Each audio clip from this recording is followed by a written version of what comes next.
the immortal John Hancock, and today I'm doing a bonus video comparing Republic Commando, which was released on the Nintendo Switch and PlayStation 4 today, and comparing it to the original release, which came out in February 2005, which is backwards compatible on the Xbox One as well as, the Windows computer.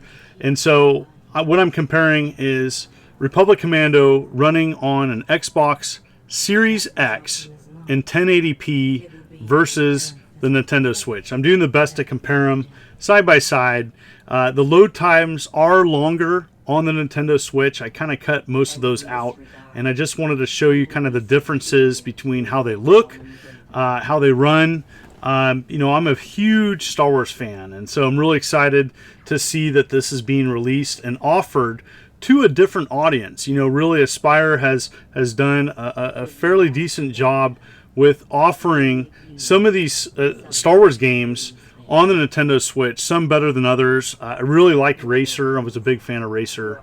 And so I thought I'd show this. This is kind of taking me back. One of the better Star Wars games offered on the original Xbox. It was backwards compatible, and it's really cool that the Xbox Series X, you can actually take your original Xbox disc and place it into your Xbox Series X, and it runs. And so really cool to see that, that this game is getting some attention.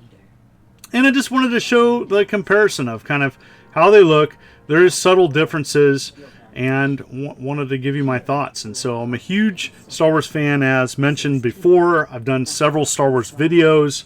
I've been a lifelong Star Wars fan. And so this is one of the better games. This is a bridge between Episode 2, Attack of the Clones, and Episode 3, Revenge of the Sith. And it focuses around the Delta Squad: Boss, Scorch, Fixer, and Sev.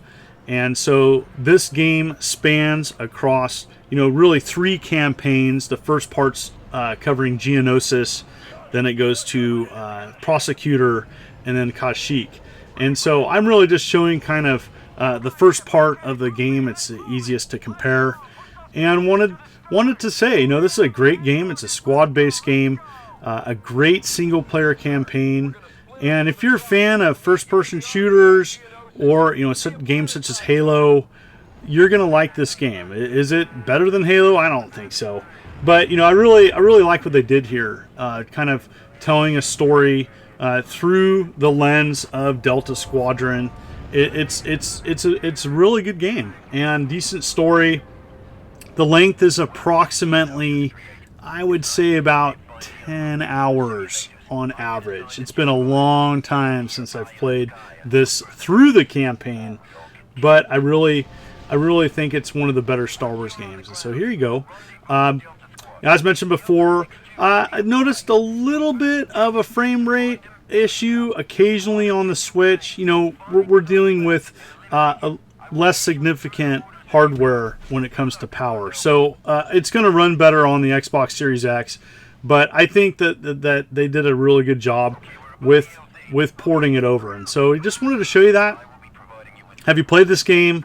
Do you remember playing this game? I really like what LucasArts did. There were several Star Wars games released on the original Xbox, and I would like to see Aspyr take some more of those games, as well as kind of looking at some other games in LucasArts backlog, and offering those on the Switch and PS4 and otherwise. And so, I'm sure there are some issues with like Rogue Squadron, but I really would like to see that being offered. I think it would be a welcome addition on the Switch. Even Rogue Leader, which is probably more ambitious, but I love those types of games. And so here it is. So so it's kind of your standard first-person shooter, squad-based game that you pick up various power-ups and you use your squad to kind of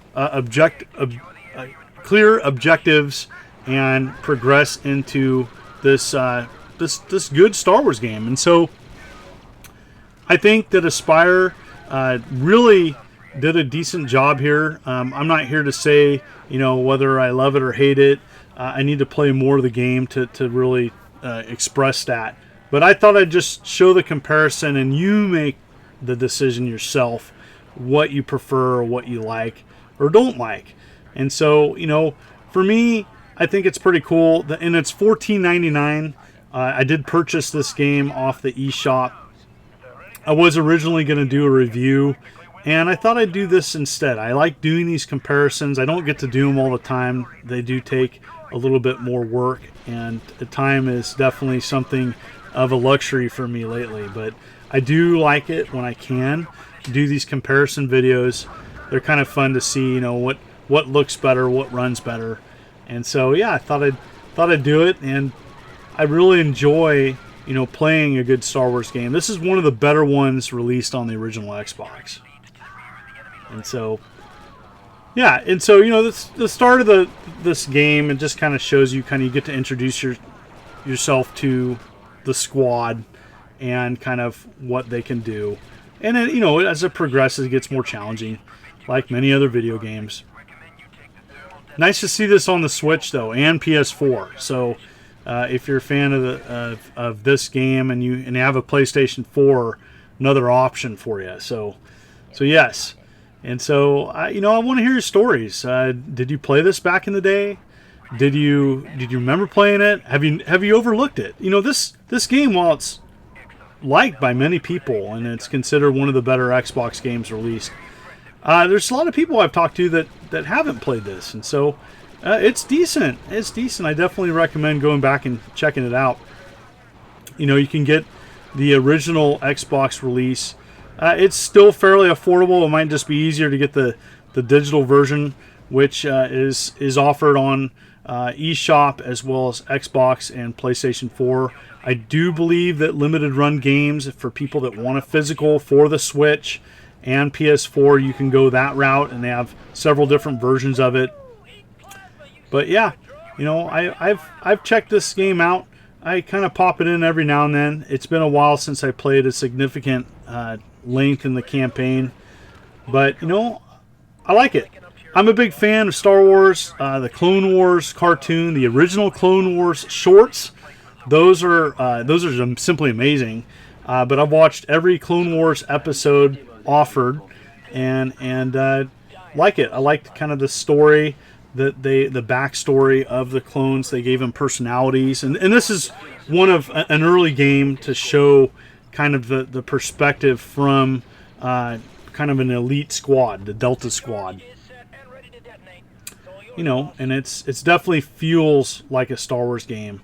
You know, I enjoy first-person Star Wars games, going back to Dark Forces, playing that on my ancient computer back in the day, and really, you know, it's nice to see. You know, we kind of need another first-person Star Wars game. It'd be nice to see one.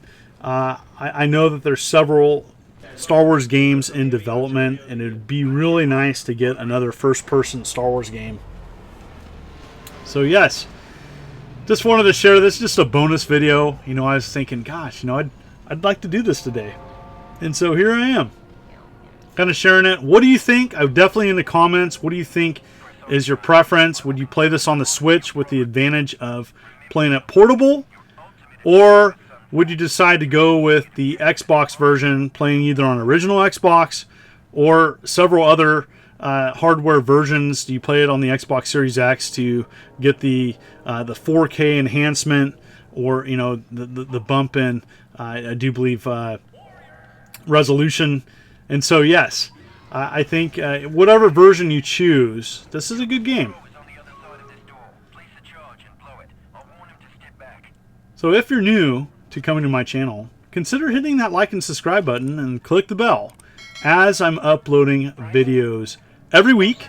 And this is just, again, kind of a bonus video. I do upload every week, and want to say thank you for everybody who's come to my channel and dropped a positive comment. Thank you very much for the ongoing support. I'm having a lot of fun on my channel, and I love to be very diverse, everything from Atari to Xbox. And so I try to keep it lively and offer lots of different videos, sharing my opinions and educating others about what's out there. So again, thank you for coming by. This is the Immortal John Hancock. Thank you so much for stopping by, and you have a good day.